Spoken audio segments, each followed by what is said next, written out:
শুধু ৩৬ দিনে তার ফ্যাসিস্টটা উঠে যায়নি, ১৫ বছরের আন্দোলনে, ত্যাগে, রক্তে কিন্তু ফ্যাসিস্টদেরকে হারতে হয়েছে।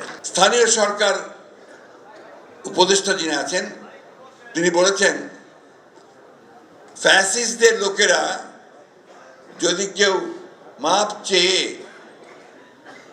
নির্বাচনে অংশ নিতে চায় তাহলে তারা অংশ নিতে পারবে। এটা কি আপনারা মেনে নেবেন? তোমরা এটা মানবে? এর থেকে এটাই প্রমাণিত হয়েছে যে তারা এখন তাদের নিজেদের স্বার্থে ওই ফ্যাসিস্টদেরকেও তারা জায়গা দিতে চায়, যে তারা সরকারের থেকে তাদের দল গোছানোর জন্য তারা বিভিন্ন রকম কৌশল নিচ্ছেন। যমুনা রাইস কুকারে আছে 3-in-1 function. Jamuna rice cooker, smart রান্নায় আধুনিক জীবন। বাংলাদেশের ছাত্র রাজনীতির ক্ষেত্রে একই সঙ্গে বাংলাদেশের নির্মাণের ক্ষেত্রে একটা বিশাল ভূমিকা পালন করেছে সবসময়।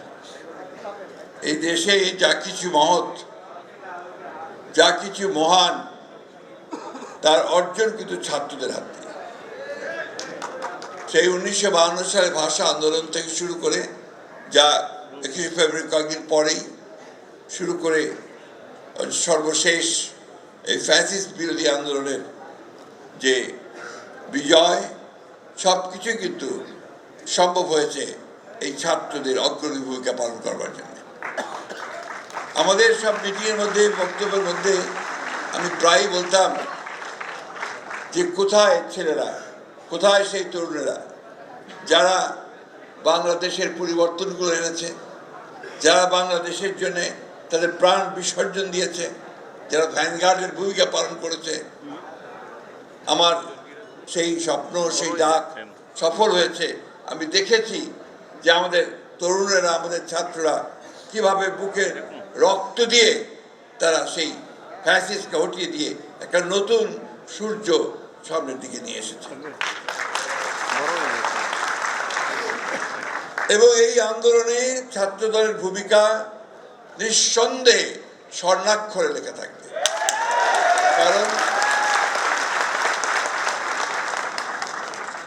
প্রথম থেকেই যখন আমরা এই আন্দোলন শুরু করি, সেই বহু 15 বছর আগে থেকে, তখন থেকেই কিন্তু ছাত্রদল তার ভূমিকা রাখছে।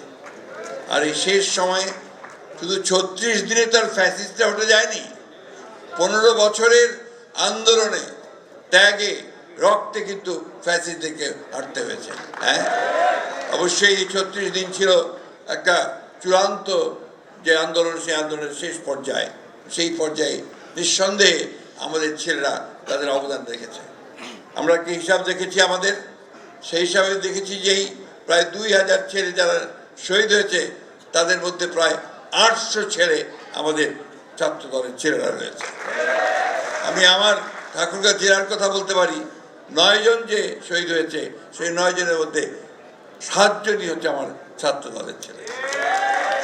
তাই কথা যারা বলেন যে ছাত্র দলের কোনো ভূমিকা ছিল না, বিএনপির কোনো ভূমিকা ছিল না, আমার মনে হয় তাদের সঠিকভাবে উপলব্ধি করা দরকার, তথ্যগুলো নেওয়া দরকার, তারপরে সে কথাটা বললে সেটা ভালো হবে।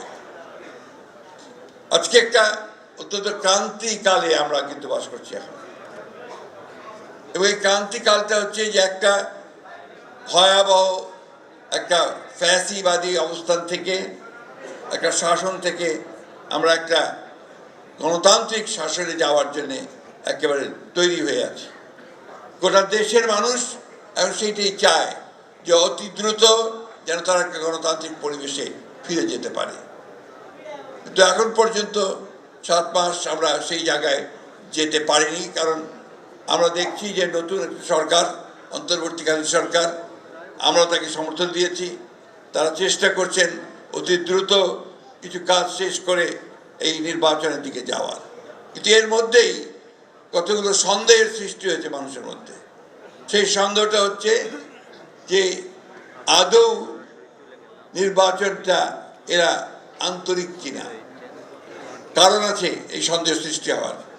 তার মধ্যে গতকালই একটা খবর বেরিয়েছে, নিশ্চয়ই আপনারা দেখেছেন, যে স্থানীয় সরকার উপদেষ্টা যিনি আছেন তিনি বলেছেন ফ্যাসিস্টদের লোকেরা যদি কেউ মাপ চেয়ে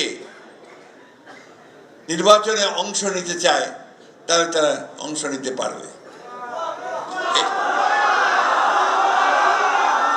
এটা কি আপনারা মেনে নেবেন? তোমরা এটা মানবে? এর থেকে এটাই প্রমাণিত হয়েছে যে তারা এখন তাদের নিজেদের স্বার্থে ওই ফ্যাসিস্টদেরকেও তারা জায়গা দিতে চায়। আমি কথাটা এই জন্যই তুললাম, যেটা অনেককেই দেখলাম, আমি আপনার ঠিক খেয়াল করেননি। এই কথাটা কালকে স্থানীয় সরকার উপদেষ্টা বলেছেন, which is dangerous। তার মানে কি আমরা এটা মনে করব যে তারা সরকারে থেকে তাদের দল গোছানোর জন্য তারা বিভিন্ন রকম কৌশল নিচ্ছেন,